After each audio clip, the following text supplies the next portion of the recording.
And I walk in and this guest preacher is praying for people, and he looks at me and he says, "You, the girl with the glasses and the dress."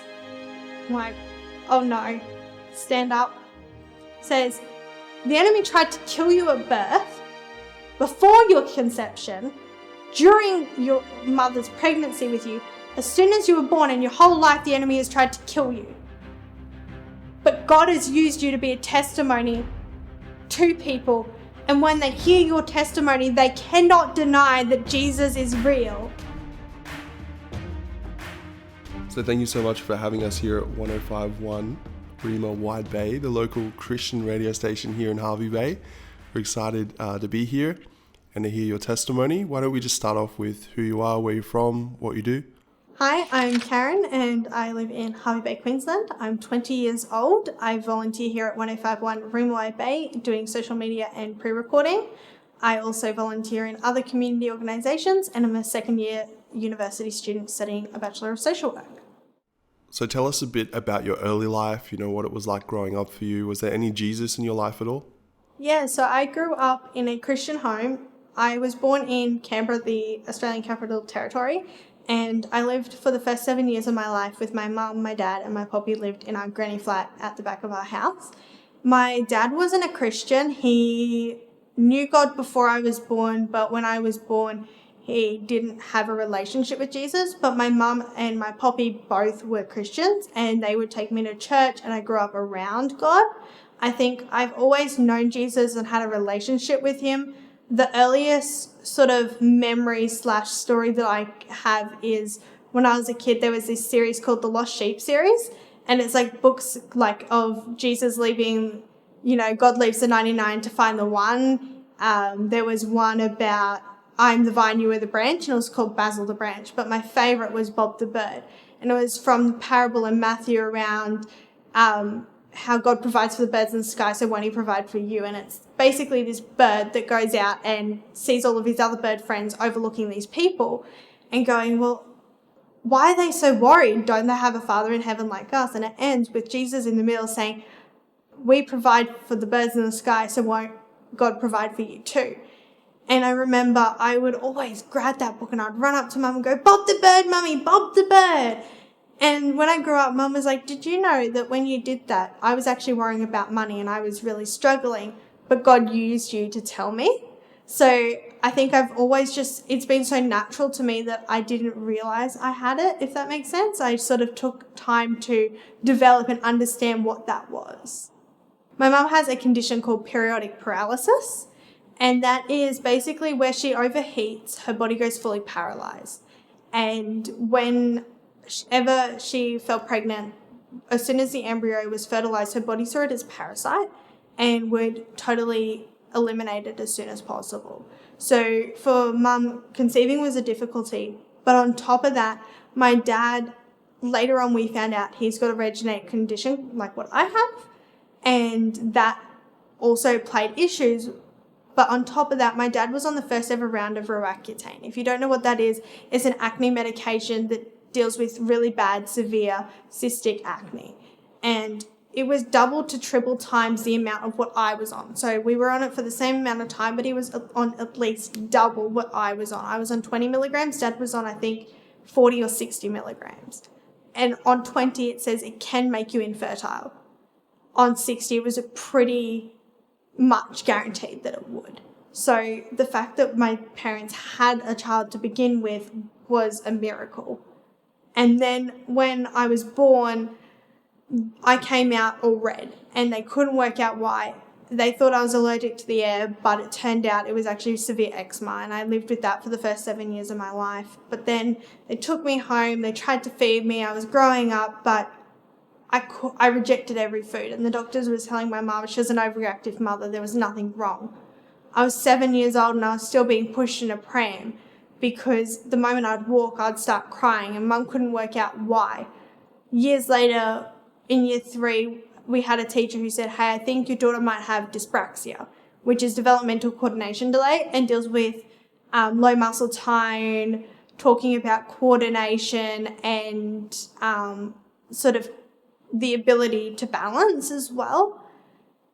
And Mum was like, hang on, someone actually is listening. Someone's saying that they're listening to what's going on. Maybe we should find out what's happening. So that went 3 years of going through all these diagnoses.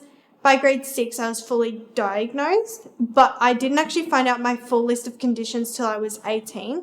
That was a decision by both of my parents. I knew the effects of them, so I knew that I struggled with reading, writing, that I struggled to walk and all that sort of stuff, but I never knew my whole testimony. I just knew that I struggled and there was reasons for that.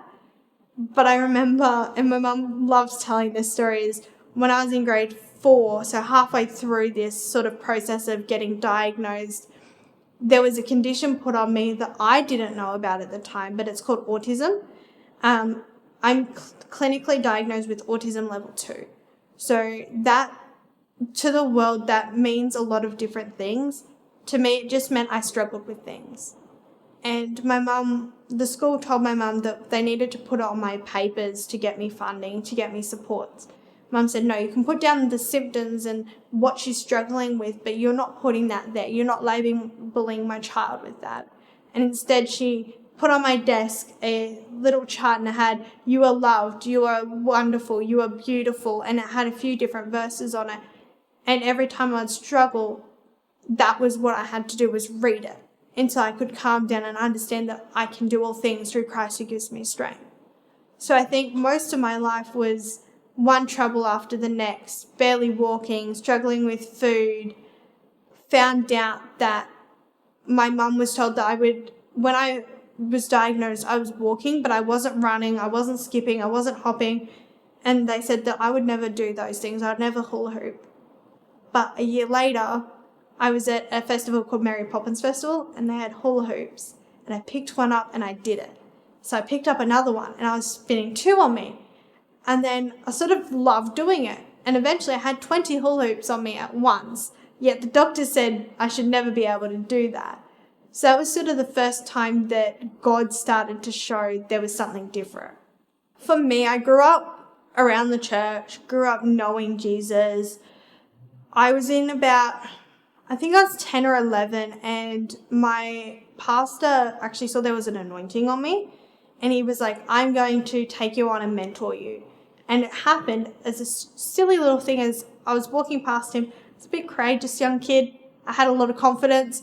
And I was like, Pastor, I think that God's trying to say there are chains on our church. Didn't know what that meant. I just felt I had to say it and told him.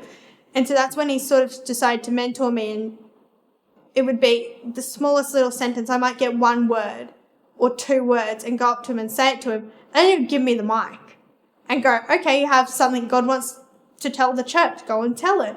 And he would record it, and then he would sit down with me and show me what happened and how I could tell when the anointing was on and when it was off. So I sort of grew up learning about that. One story that sort of where it first started was when I was 10 years old. That's when I gave my life to Jesus, because as long as I can remember, I'd been praying for my dad that he would come to know Jesus. I was like, Mum and Poppy go to church. I know Jesus. I love him. Why doesn't my dad? Why does my dad not go to church with me? I didn't understand what was going on. I didn't understand anything. So I just prayed that every night. And when I was 10 years old, there was a guest pastor up. Her name was Faylene Sparks. And she was releasing prophetic words. And that was actually the first prophetic word I had over me as well. So it was pretty cool. But our pastor said on the stage, there's an opening in the sound team and we're looking for someone to take on the head of tech in the next 12 months, but we want to train them up. Mum was like, I feel like I need to ask about my husband because Dad loved it and he always wanted to be part of it. And the pastor was like, yeah, he can, but he wasn't a Christian. Within 12 months, my dad was going to church every day. He went to Bible college and now he's the manager of this Christian radio station. Like, that's incredible. But that night when my dad came to church, that's when I knew Jesus was real. Because I was like, if my dad, who I know is angry, the mention of God makes him bitter, and I don't understand this, but if you can make that come to church, you can do anything. And so that's when it sort of all changed for me, and I realized God can do it. So because of my walking issues, I barely went out. I stayed at home. I didn't really have any friends because I was an outcast. I was different, and people couldn't understand why I was different. They just were like, she's different, and pushed me to the side. So I was very much alone, and that's where my deep faith comes from, is because I was so alone. I had to rely on God. I was in 24/7 agony. I had lived with 24/7 migraines my whole life. So to me, when I say I have a headache, I actually mean I have a migraine, and it's a severe migraine. So like, I've got medication now that helps with that, but back then I didn't. I also had like really bad legs. I could barely walk. I would walk like 500 meters and then need to sit down. I have scoliosis in my back, and so it would like cause a lot of pain. And so there's a lot of physical elements. My hand, I actually can't straighten my finger because I've got what's called clinodactyly dysmorphia. So dysmorphia just means a difference or something that's abnormal in the bone structure. So clinodactyly is with the hands and feet. And the doctors actually said my hands and feet by the age of 20 would be in balls and fists, and I'd be in a wheelchair. And so I turned 20 in June last year, and I don't use a walking aid, but I did. When I was in school, I had a walker that I took to class, and if I had to go upstairs, I would use a cane to get up the stairs. I'd used that my whole life, and like when I was at home, I didn't use it as much, but our school was pretty big distance, so it was really hard. People just like called me a grandma. They would like tease me and bully me, and I felt isolated, and I felt like I wasn't enough. I felt like, well, hang on a second. I know my God's loving. I know he's powerful. I know he cares. I've seen him do this in my family, but why am I being treated like this? Why am I suffering? If I'm going through this, there has to be a reason. Like, I never doubted God, but I always never understood why. And it was hard. And I remember just days of sitting at lunch by myself with my Bible crying and saying, God, why? There's got to be a reason. So I think it was hopeless at times. Like, even though I had a relationship with God, I think I felt disempowered. I've always struggled with the church because people told me that, I just didn't have enough faith, or that it was something in my family that was causing it and it would just go away. So I kind of felt isolated even from my church. And then in high school, I met a friend, and they showed me that I was okay. They supported me, and we talked God together, and everything was actually really good. Unfortunately, things happened. We've drifted apart now, but even though there was a lot of hurt around what happened, I thank God for that, because that was the first sign that I realized that God had more for me. And that was when God started giving me revelations around what he was going to do with my disabilities and what he was going to do with my life. And this was in 2019 was when I sort of met this person. In 2020, the first half of the year was amazing and normal, but the second half of the year was when these revelations started to come. And God told us that, about running these revival meetings, pretty much, where we'd do prayer and we'd do Bible study and all this sort of stuff and worshiping God. And I was like, this is incredible. There's a reason. Like, going back to what Faylene said, when she prophesied over me, she said that when I was 7 years old, like 10 and 7 years old, I had people prophesy over me that when I read my kids' Bible, I already understood it in ways that even adults couldn't understand the Bible. And then as I'd get older, that would happen more in depth. And then another guy came to the church and prophesied that it was like I had a Ferrari. And it was, it's your Ferrari, but when you're on your learners, you only get so much. And as you grow in your faith and as you grow in God and trust him, you'll see your gifting being used more. And that was to do with my prophetic insight. And I really do believe I have this ability through God, and glory to him, because he has given me this opportunity to go out and tell people these things that there's no way I could know it. It's only through God. Like, he's incredible. And seeing people's lives turned around because of that. Like, that is God. And the fact that he chooses someone as like low as I am, someone just an everyday human who has all these troubles to go out. Like, that's pretty awesome.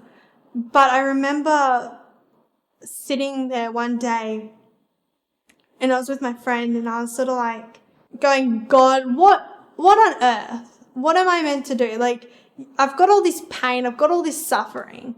So what? What am I going to live with this for the rest of my life? And I was really down. But I felt God tell me that it's okay. I promise you this. You will be healed. Because by my blood you are healed. And then all of a sudden it was like this weight off my shoulder. I didn't know when, I didn't know how, but I knew it was going to be okay.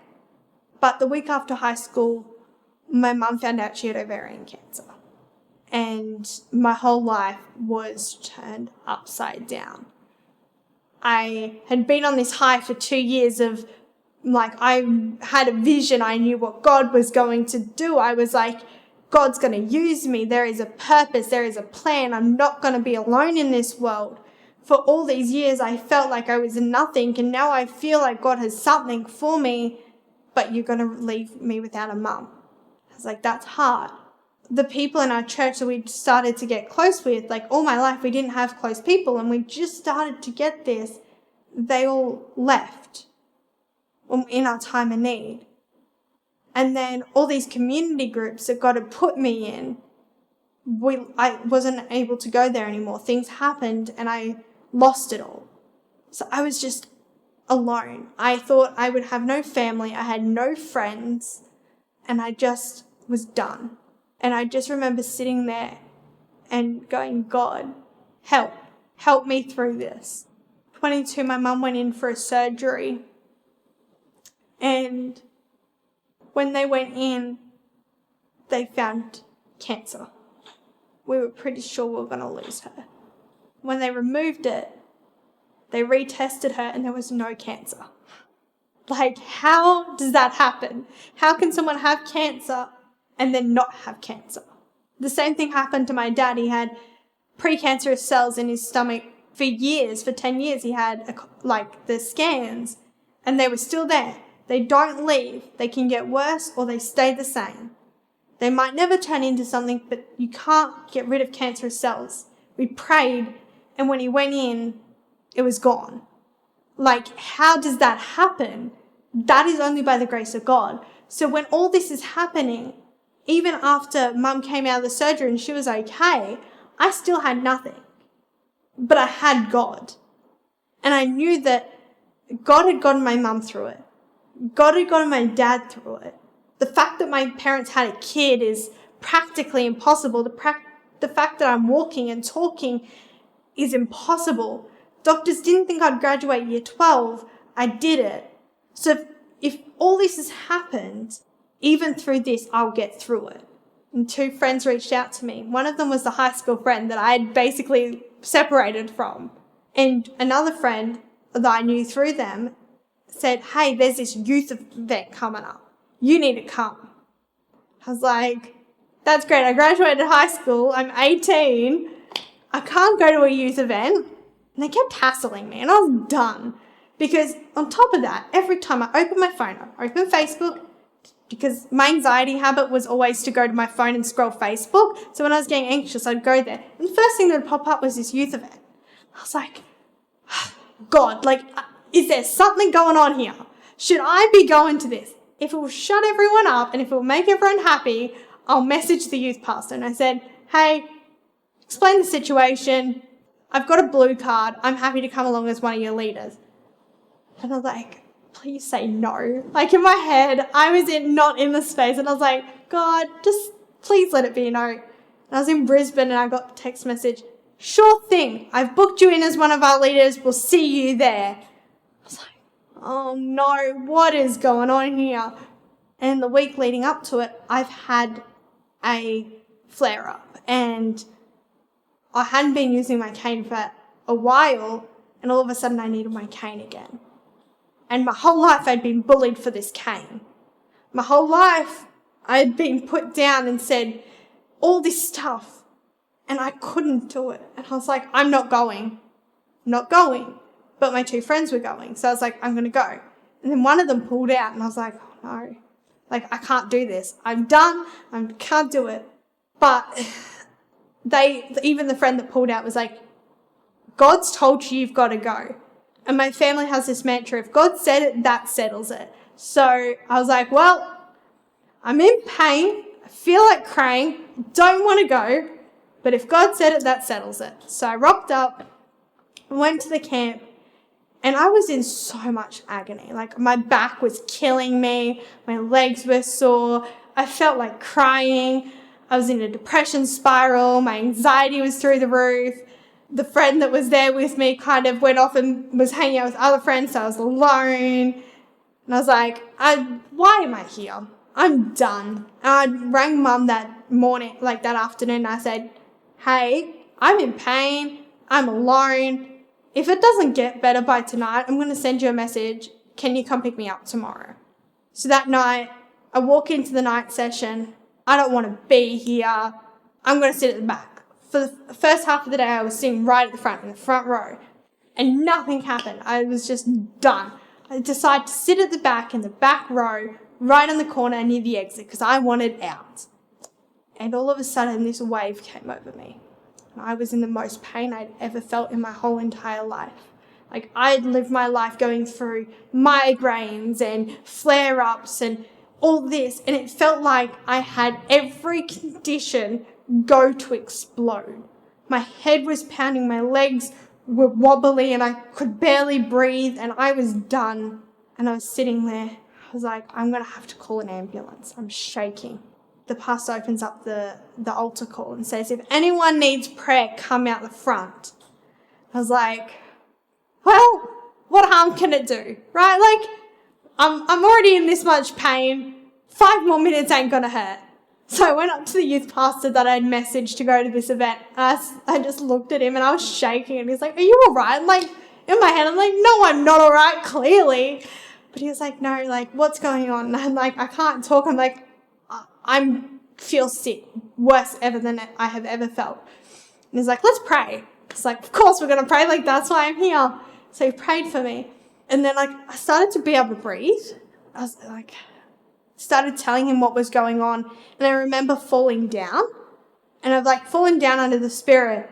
And I'm like, okay, you know, that's done. But I was still in pain. Like, the anxiety it had subsided a bit. Like, I still felt icky, but it was okay.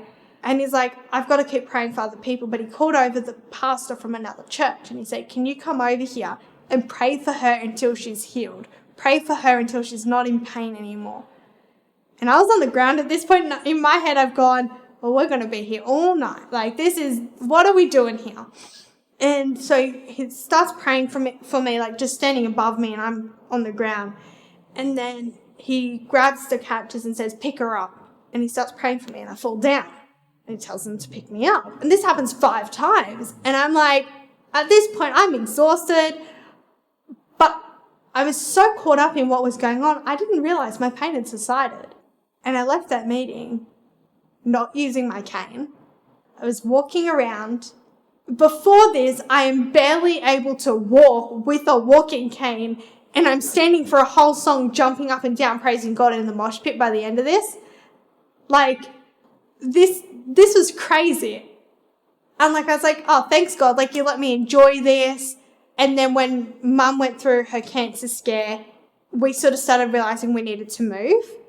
But we didn't want to move, so that's why God kind of removed everything. We didn't know that at the time, but now looking back, we know that's why. Like, God removed it all because we weren't willing. So he had to force our hand because he had so much better in store for us. And so when I was at this camp, we didn't know what was going to happen.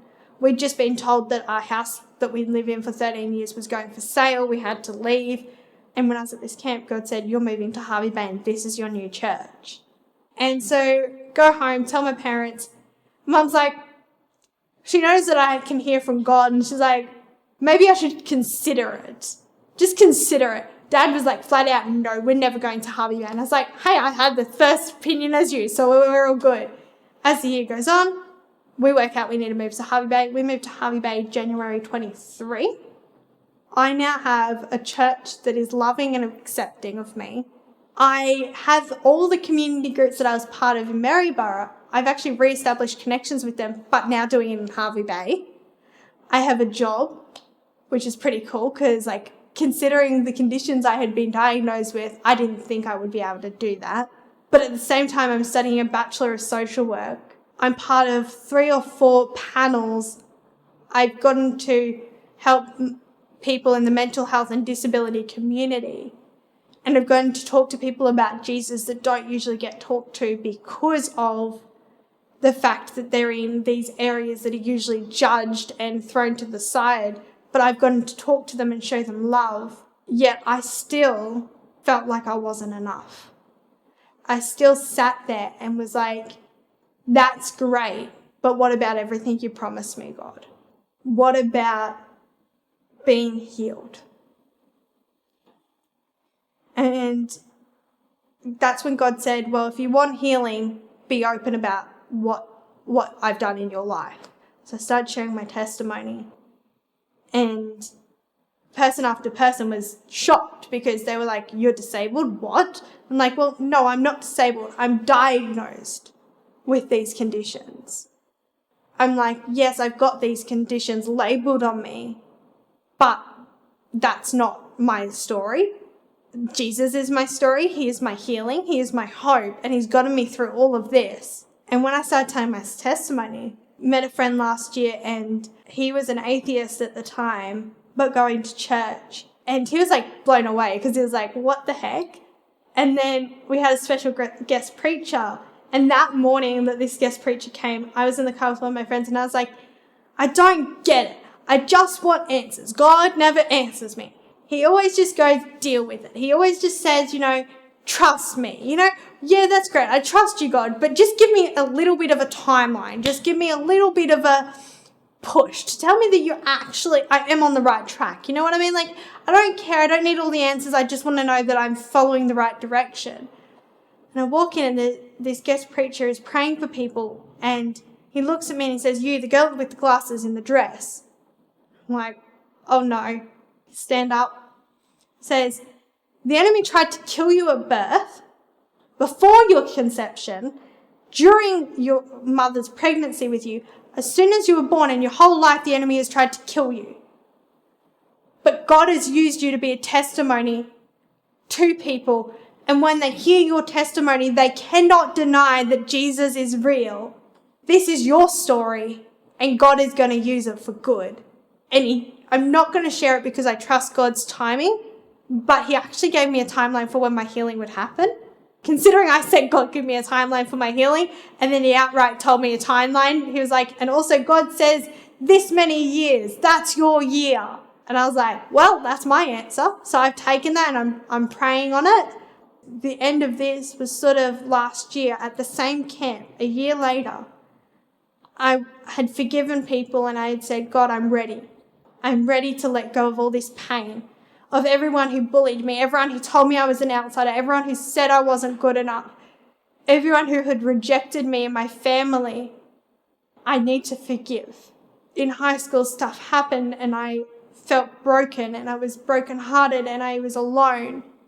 And no one knows that whole story of what happened in high school. So I felt like I couldn't speak about it. I felt like I was alone, yet all this had happened. And I said, God, I'm ready. And this girl came up to me and started praying for me. And I fell down in the spirit, but it was different. I remember sitting there and I felt like I was on a surgical table. And I was like, this is ridiculous. In my head, I was like, I am like going crazy. But I felt like I was going under anesthesia. And then afterwards, she said, do you know what happened? And I played dumb and I was like, no, I have no idea. She said, God did a surgery on you. And then we sat there and mapped out from beginning to end. Like, I was like, yeah. And then God went over my leg and my leg twitched. And then your hand held it in place. And then it was like there was a surgery here. And then she'd be like, yeah, and then it went to this leg. Or then it did this. And we'd talk about it. And I was like, how the heck? It was like this whole procedure had happened where it was rewiring it. And since that day, I've only had one lot of pain, which is in my back on the top right corner. I get a bit of pain in there and sometimes in the lower bit of my leg connected to it. But everything else, I still have all the physical signs and symptoms and all the conditions are still there, but the pain's not. Like God healed that, which is amazing, but it wasn't what it was about. In that moment, someone was speaking and they said, if you have a broken heart, if you need to forgive, give your heart to God. And I put my heart on my hand on my chest, and I remember I felt like I grabbed my heart, I put it to the side of me, like handing it over. And then the lady said to me, she was like, yes, I didn't know what it was, but I knew that you gave God something. I don't know what it was. When you did that, he took it away. It was like it was all messed up, but he gave it back to you, and it was beautiful and full and whole and healed. And then I took it back and I put it in me. And I know that was my heart, and that was forgiving. So all through this, God has used everything, even though it feels like I was alone, even though it felt like everything was failing me, even when it was times where I was angry at God and I got mad, but he used it for good. So what would you say, or what advice do you have for anyone who's, going through their own health problems or disabilities, and it's really challenging their faith? What would you say to those people? Your Bible is your best friend. God is your best friend. So go to the Word, and I would say find those scriptures. I can do all things through Christ who strengthens me. Philippians 4:13. I am beautifully and wonderfully made. Psalms 139 verse 14. Go Jeremiah 29:11. For I know the plans I have for you, declares the Lord, plans to prosper you and not to harm you. Go and find scriptures about God healing people. I do encourage you not to be overcome by the fact you're not healed yet, because we don't talk about it, but Moses had a stutter. He struggled speaking, but God still used him. God will still use you, and he will use you because when we have our own failures and our own flaws and our own weaknesses, that's where God can show. That's how God steps up and goes, look, the world says this is physically impossible. The world says they are nothing, yet I am using them, so all glory to me. So I encourage you, don't lose sight. Don't lose your faith. Trust God. But I also encourage you that just to go to the secret place, to really trust God, because through it all, what I've learned is he's always there, and even when we can't see it. And the one thing that comes to my mind is the footprints in the sand. There's two lots of footprints, and then all of a sudden there's one, and you're like, where's God gone? But it's because God's carrying you. So when you can't feel him there, know he's always there. He's working with you, not against you. So thank you so much for sharing that testimony. It's so moving to see how much faith you have, through your journey. I'm reminded of the scripture about how God uses the foolish things of the world to confound the wise.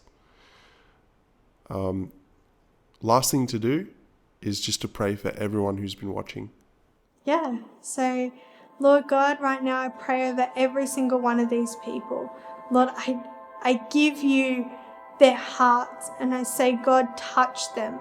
I pray that no matter what they're going through right now, that you would just give them hope, that they would have an instilled growth of faith, that they would trust you in everything. And I pray that you would give them vision, wisdom, and insight, that even in the darkness, they can see your light. Lord God, I pray right now for every single person on here, and I pray whether they know you or not, that they would be touched by your word, by your love, and by your understanding. And Lord, right now I pray that people who have been too scared to speak up, will speak up and trust you to share their testimony, to speak out about the things that they've been too afraid to, Lord God. And I thank you for every single one. Amen. Awesome.